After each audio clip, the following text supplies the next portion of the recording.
Fala galera, bom dia, boa tarde, boa noite, tudo certo com vocês? A gente vai começar agora a parte de algas, tá? Assim, eu vou colocar muitos exemplos nessa parte de algas, assim, imagens, porque não é algo que cai muito em vestibular, mas é interessante que vocês visualizem isso no cotidiano, quando forem à praia, quando estiverem talvez em algum rio, e você possa observar e identificar que existe uma grande diversidade de alga e a gente utiliza muito isso num contexto ecológico e econômico, beleza? Apesar de não cair tanto sem vestibular. Bora lá então. Primeira coisa, quem são as algas? São organismos fotossintetizantes pertencentes ao reino protista. Então, são organismos que podem ser uni ou pluricelulares, que vão apresentar os cloroplastos, que são aquelas organelas fotossintetizantes, repletas de clorofila ali dentro. São eucariotos, ou seja, tem uma carioteca, uma membrana que delimita o núcleo, tá? Não possuem tecido verdadeiro, beleza? Tá dentro do reino protista porque organismos protistas não formam tecidos verdadeiros. Lembre-se que o reino protista é um reino artificial. Ele não apresenta.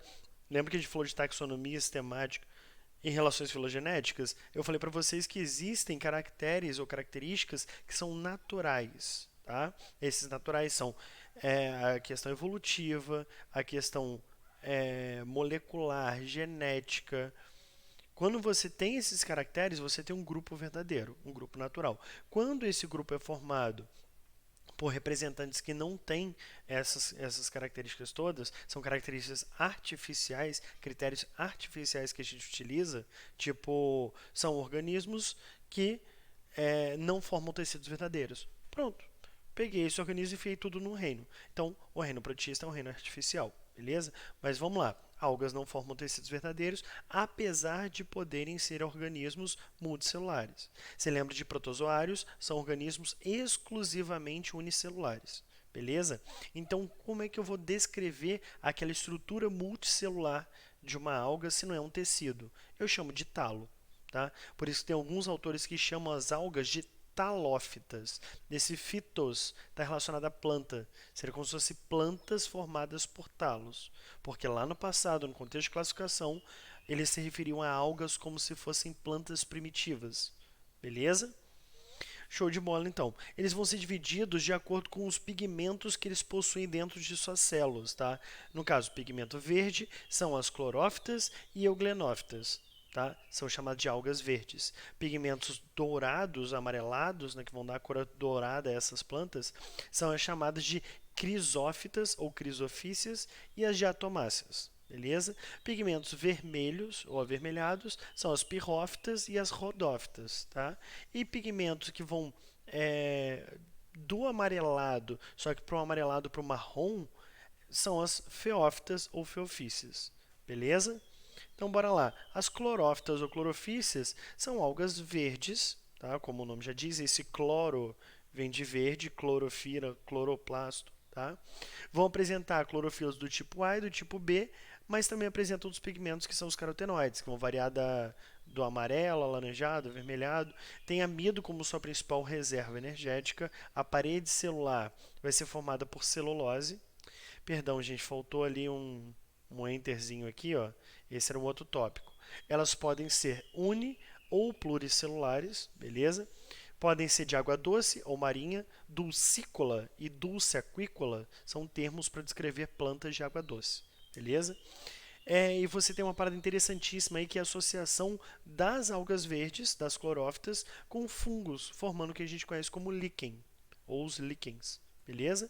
Então aqui eu tenho dois exemplos de algas verdes unicelulares, tá? Tanto na esquerda quanto na direita. Nicolas, mas estão todas juntinhas. É uma associação que existe entre elas, mas elas são unicelulares, tá? Aqui também é unicelular, é do gênero Spirogyra, justamente por causa dessa espiral formada. SP porque a gente não entra em detalhe nesse contexto aí para o epíteto específico. É do gênero Volvox SP, beleza? São essas daí que vocês veem. Isso tudo é microscopia, tá? Como é unicelular, eu estou dando uma ampliada com o microscópio. Essas já são multicelulares, já são pluricelulares, beleza? Essa também é pluricelular, você encontra Isso daí nas praias até de Macaé é chamado de uva lactuca, o nome científico, tá? Também conhecido como alface do mar, é comestível. E isso daí é o Codium SP, beleza? Também você encontra em Macaé de vez em quando dessa daí, tá? Também é multicelular. Beleza. As feófitas ou feofícias são algas pardas pluricelulares, beleza? Podem ter alguns centímetros a mais, tá? De 60. Perdão, pode ter alguns centímetros ou variar até 60 metros de comprimento, tá? Ela varia de alguns centímetros a mais de 60 metros de comprimento, tá? Possuem clorofila A e C e carotenoides, além da fucoxantina. Essa fucoxantina vai ser o pigmento que vai dar essa coloração amarronzada a elas, beleza? Por isso que se chamam algas pardas. Reserva de laminarina e manitol. Nicolas, que porcaria é essa? Relaxa, não se preocupa com esse termo, tá? A ideia é que você vai ver que a partir dessa laminarina e manitol são produzidos algumas coisas num contexto industrial, beleza? Parede solar de algina, tá? E a extração dessa algina produz pra gente o que a gente chama de carragenana ou carragenina e o alginato, tá? Que também são utilizados em contextos industriais, tá? Aí tem uma parada interessantíssima, que é o mar de sargaço, tá? Que é um gênero de feófita, de algas pardas, que é chamado de sargaço SP, lá na Bahamas. É como se fosse uma floresta, não é floresta efetivamente, como se fosse uma floresta de algas de sargaço, tá? E você tem o que a gente chama de sequoia do mar, tá? Sequoia entre aspas. Por quê? É a maior alga. Lembrando que a alga não forma tecido verdadeiro, tá? É multicelular, chega a 100 metros de comprimento, tá? Só que ainda assim, aquilo ali não é um tecido verdadeiro. Embriologicamente falando, aquilo ali não é um tecido verdadeiro, tá? Mas chega a 100 metros de comprimento. Aí, ó, um exemplo de feófita, de alga parda, é essa daí. Um outro exemplo é essa daqui, tá? Você repara que essas chegam a centímetros de tamanho, tá? Não são muito grandes. Essa daqui também é outro exemplo, é a Fucus SP. E essa daqui já é bem maior, tá? Ela chega até metro, tá? Mas ainda assim não é tão grande. Aí você tem a floresta de sargaço que eu falei para vocês lá na Bahamas. Isso daí que você está vendo aqui, ó, você tem aqui uma escala, esse é o mergulhador, e isso daqui tudo lá para cima é uma única alga, é uma única feófita, beleza? É uma única alga parda, é um único sargaço aqui. Doideira isso, né, gente? E aí a carragenina ou carragenana, que é retirada dessas algas pardas, que é utilizado como espessante para sorvetes, para cremes, é utilizado tanto na indústria cosmética como na indústria alimentícia, tá? É comestível, beleza? Que é o que a gente chama de espessante. Quando você vê, tipo, no rótulo de algum alimento, substância espessante, alguma coisa espessante, é disso que eles estão falando, beleza? É um exemplo, né? Não é somente isso. O alginato, por exemplo, é aquilo que é delicioso quando você vai ao médico, né? É, eu acho que é uns 2, 3 minutos piores da nossa vida. Quando assim, perdão, médico não, no dentista. Quando ele enfia esse negócio para fazer o molde da nossa arcada dentária. Que sensação horrível. Parece que você não vai respirar, parece que você vai engasgar, né? Então, esse molde é não sempre, mas ele, em grande parte das vezes, ele é feito a partir do alginato, que é extraído das feófitas. E aí a gente vai para as rodófitas, tá? Ou rodofícias, que são as algas vermelhas, também são pluricelulares, beleza? Além da clorofila A, apresentam clorofila D. Reparem que a gente tem clorofila A, B, C e D, beleza? Apresenta a ficocianina, que é um pigmento azulado, e ficoeritrina, que é um pigmento vermelhado, tá? Nicolas, mas como é que pigmento azulado, ficocianina e vermelhado são algas vermelhas? Pois é, elas chegam a apresentar os dois pigmentos, tá? Só que, obviamente, maior quantidade de pigmento vermelho. Por isso que ela tem essa coloração vermelha. A maioria é marinha, mas existem algumas espécies de água doce. E o mais legal é que elas podem ser encontradas em ambientes úmidos de floresta.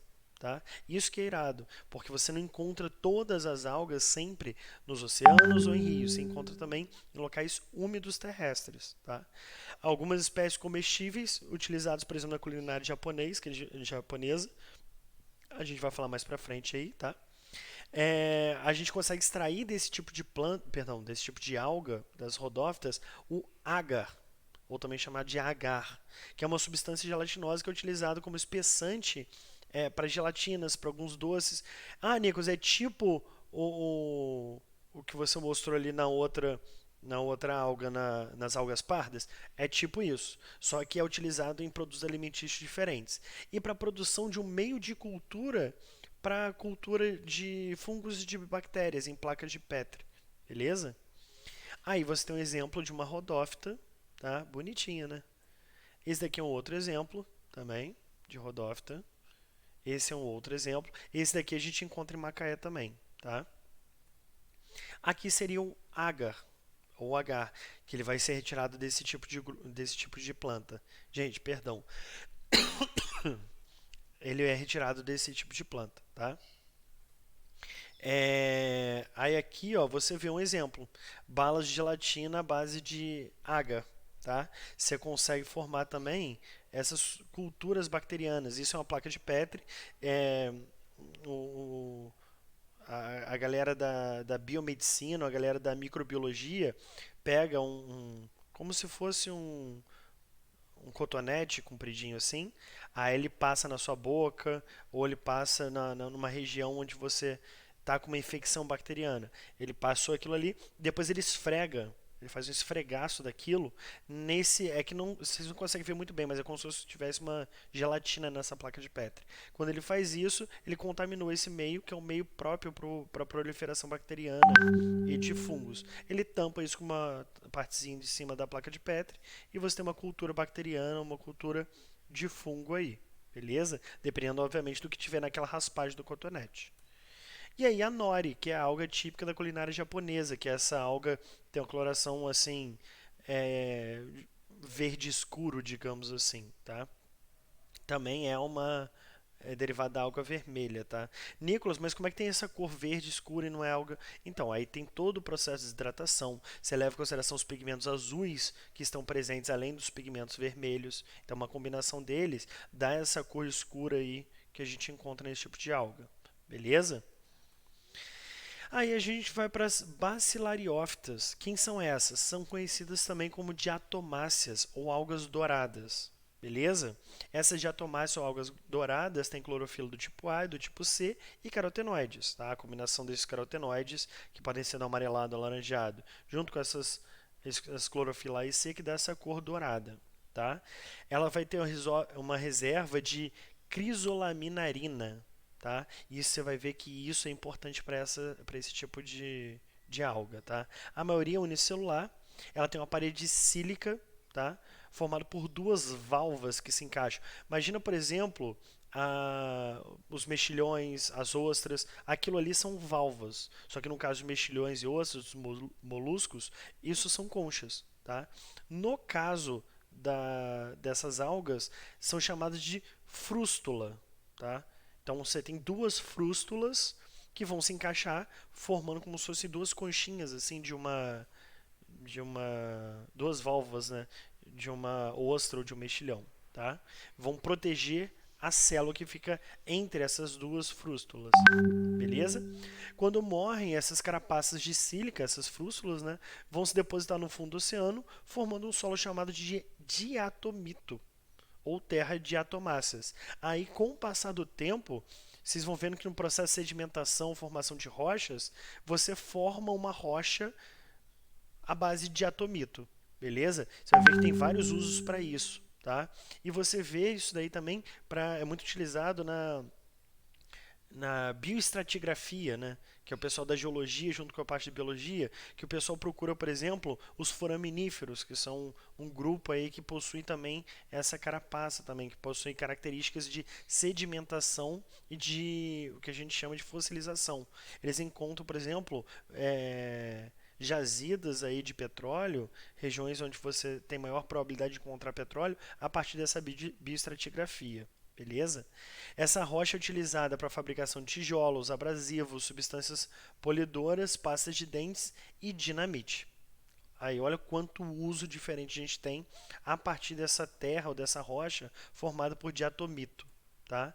Aí você tem a imagem de microscópio eletrônico, tá? É um zoom enorme que a gente está dando. Você está vendo uma diatomácea aí, tá? Uma bacilariófita. E aqui você consegue ver, ó, as válvulas encaixadas, uma válvula aqui e uma outra válvula aqui, como se fosse de uma ostra, de um mexilhão, beleza? Aqui você tem vários outros exemplos, todas essas daqui da imagem são diatomáceas, beleza? Ah, Nicolas, eu não estou reparando as válvulas, é porque essa aqui, por exemplo, está de lado, tá? Você está vendo a válvula de cima e a de baixo. Essa aqui está uma vista superficial, tá? Superior, quer dizer. E aí, o diatomito, tá? Que é a rocha formada pelo depósito dessas carapaças dessas diatomáceas, beleza? Que a partir dela você consegue fabricar pasta de dentes com substâncias abrasivas para remoção daquele biofilme do nosso esmalte dentário, que seria o tártaro, que seria a cárie, que é acúmulo de bactérias e micro-organismos que vão gerar um dano ao seu dente. Aqui você tem o dinamite, que ele... Ah, Nico, o dinamite é retirado a partir da diatomito dessa rocha? Não. Você vai ter outras composições aí no dinamite, mas parte delas vai ser a partir desse diatomito, tá? E aí você tem um tijolo, por exemplo. A igreja da Sé de Fortaleza, lá no Ceará, os tijolos são formados a partir dessa rocha, que é o diatomito. Beleza? Aí a gente vai para as euglenófitas. Galera, eu tô indo rapidão assim porque isso cai muito pouco, beleza? Eu trouxe em detalhe de cada uma delas, mas isso cai pouco. Então eu tô indo rapidão e o que mais cai vai ser a parte de importância econômica e importância ecológica. Então, tipo, se quiser ter uma ideia geral, vai rapidão nisso e foca mais em importância econômica e ecológica, beleza? Algas verdes unicelulares flageladas são as euglenófitas, tá? Essas daí são conhecidas como euglenas de maneira geral, tá? Possuem clorofila do tipo A e do tipo B e carotenoides, beleza? Lembrando que essas também são algas verdes, igual a clorófita, tá? Só que essa, diferente das clorófitas, elas possuem flagelos. Caraca, Nicolas, alga com flagelo? Não é protozoário que tem flagelo? Também por isso que a gente enfia alga e protozoário dentro do mesmo pacote, do mesmo grupo, tá? Protista. A maioria vai ser de água doce, é reserva de paramilo, tá? Isso daí é exclusivo desse grupo. Nicolas, o que seria um paramilo? É um outro tipo de carboidrato, tá? É diferente, é um carboidrato diferente isso daí. São autotróficos, mas na ausência da capacidade de fotossíntese, não tem luz, existe um ambiente sombreado, existe uma cobertura vegetal sobre a água em que elas vivem, não chega a luz até elas. Elas têm uma nutrição heterotrófica. Elas conseguem capturar alimento tipo os protozoários flagelados, tá? Reprodução sexuada vai ser por divisão binária. Nicolas, você não falou da reprodução das outras. É basicamente uma reprodução assexuada que essas algas vão ter, tá? Existem algumas algas que vão ter reprodução sexuada também. Aí vai ser naquele esquema de alternância de geração, tipo que a gente viu em quinidários, beleza? Que é como se fosse uma como é que é o nome? Metagênese. Alternância entre a reprodução sexuada e assexuada. Aqui você tem a euglena. Euglena sp é a mais famosa das euglenófitas, tá? Dessas algas verdes flageladas. Aqui você vê um detalhe das estruturas no esquema e o detalhe das estruturas nessa microscopia. Isso é uma foto de microscópio, tá? Aqui você tem outro exemplo dela, dessa euglenófita. E tipo assim, desse grupo, o que você mais precisa ter ideia, desculpa, gente, o que você mais precisa ter ideia é em relação a ser alga verde flagelada, beleza? E na condição em que ela não consegue realizar a fotossíntese, ela vai se nutrir de maneira heterotrófica, beleza? Pirrófitas. Quem são as pirrófitas? O nome já diz pirro vem de fogo, tá? São algas unicelulares vermelhas, também chamadas de dinoflagelados. Nicolas, mas também tem flagelo? Também vai ter flagelo, beleza? Não é uma característica exclusiva a presença de flagelo nas euglenas, tá? Essas pirrófitas também têm, tá? Locomove-se por movimentos giratórios desses flagelos e, diferente das euglenas, das euglenófitas, elas possuem dois flagelos. Um flagelo no ápice, na ponta, e um flagelo ao redor. Vai ter imagem disso, vocês vão ver que irado que é. Possuem clorofila do tipo A e do tipo C e os carotenoides, beleza? Aí carotenoide mais puxado para o vermelho e avermelhado. Reserva vai ser na forma de amido e algumas apresentam bioluminescência. Isso é sensacional. Não sei se vocês já viram umas imagens de noite assim, de alguns locais, que o pessoal vai andando na areia da praia ou vai surfando, vai mergulhando na areia da praia de noite, na água da praia de noite, na água do mar, e você vê luzes assim, parece que é efeito especial, mas não. É que você tem estímulo mecânico sobre esse tipo de alga, ela libera essa bioluminescência, tá? Vão ser responsáveis pelo fenômeno maré vermelha também, que aí já é um impacto negativo no contexto ecológico que a gente vai ver, que é em função da reprodução delas. Isso daqui é o que a gente chama de bioluminescência, tá? É o que a gente chama de luciferina, tá?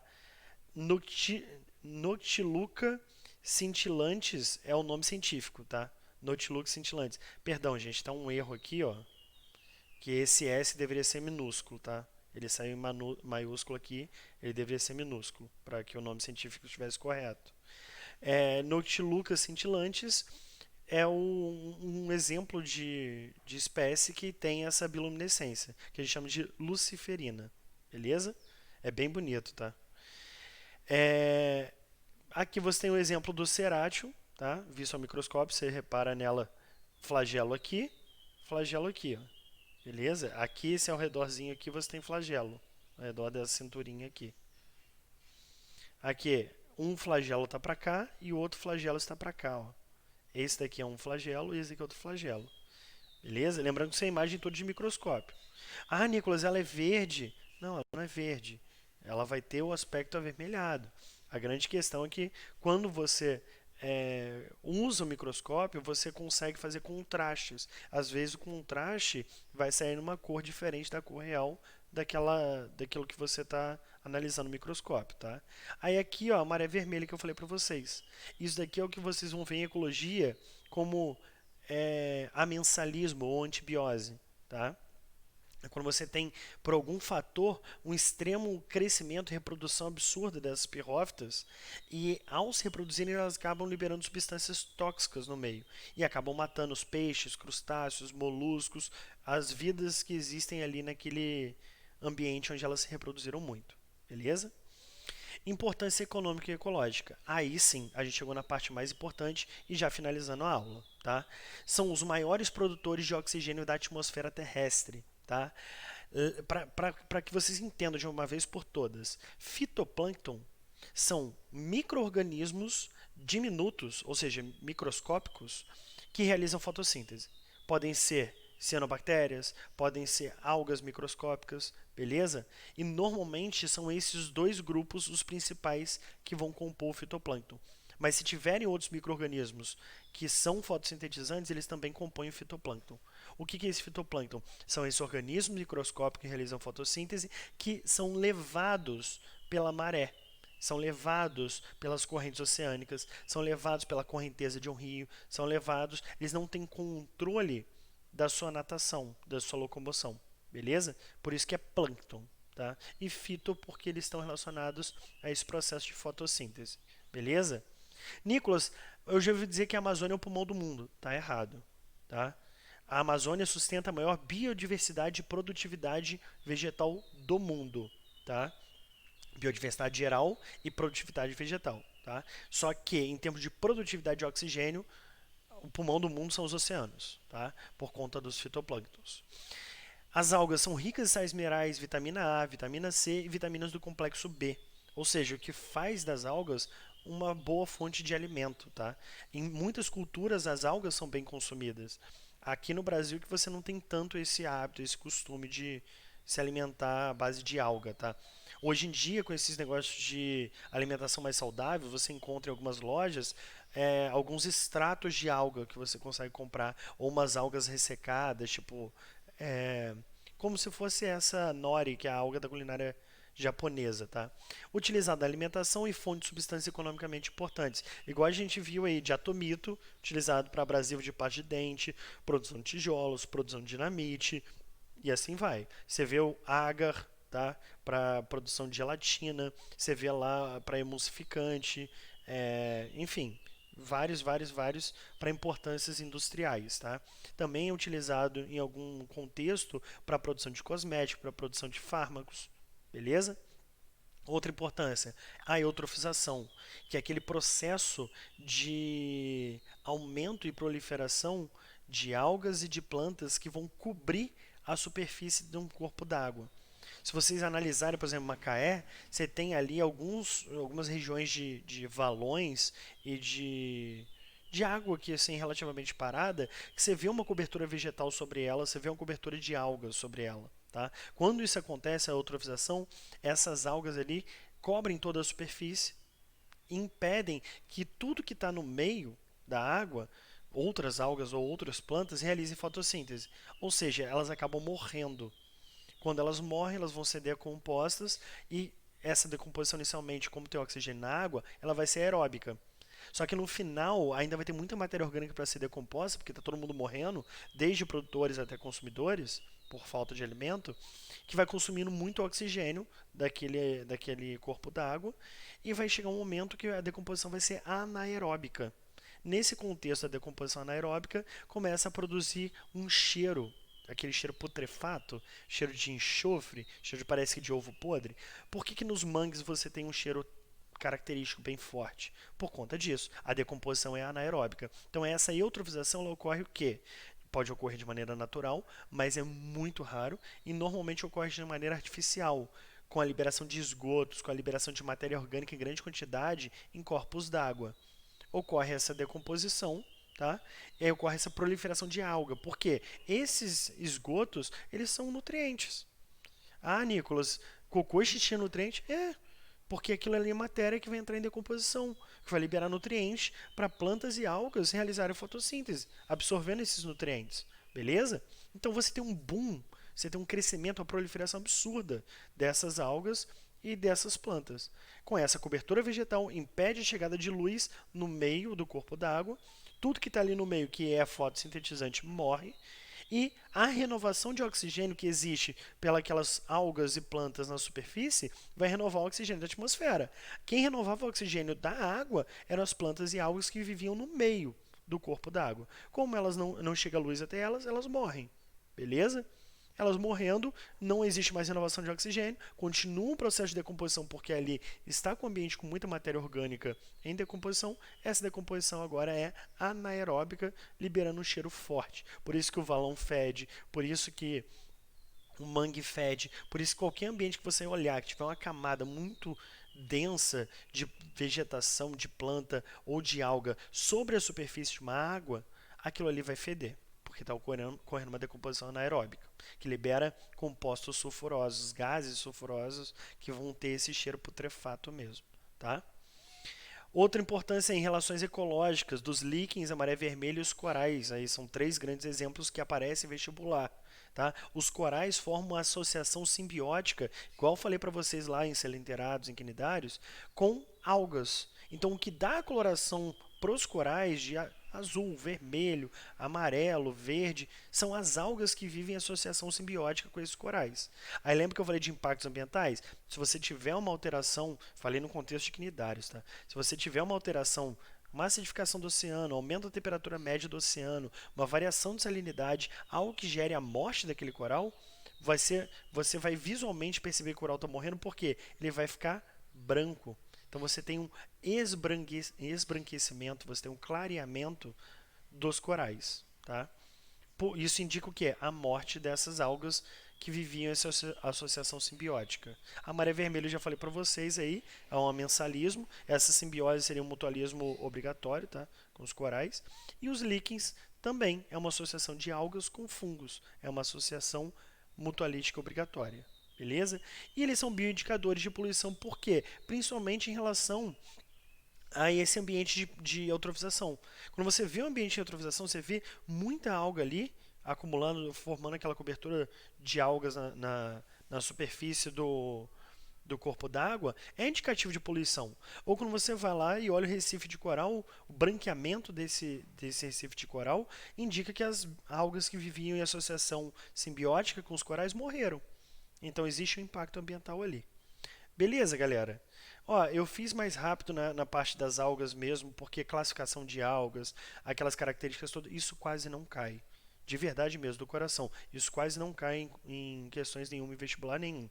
Mas eu sou obrigado a falar isso para vocês também, porque não é que por quase não cair, nunca irá cair. Beleza? Tranquilo, galera? Espero que esteja tranquilo. Qualquer coisa pode entrar em contato. E grande abraço e bons estudos!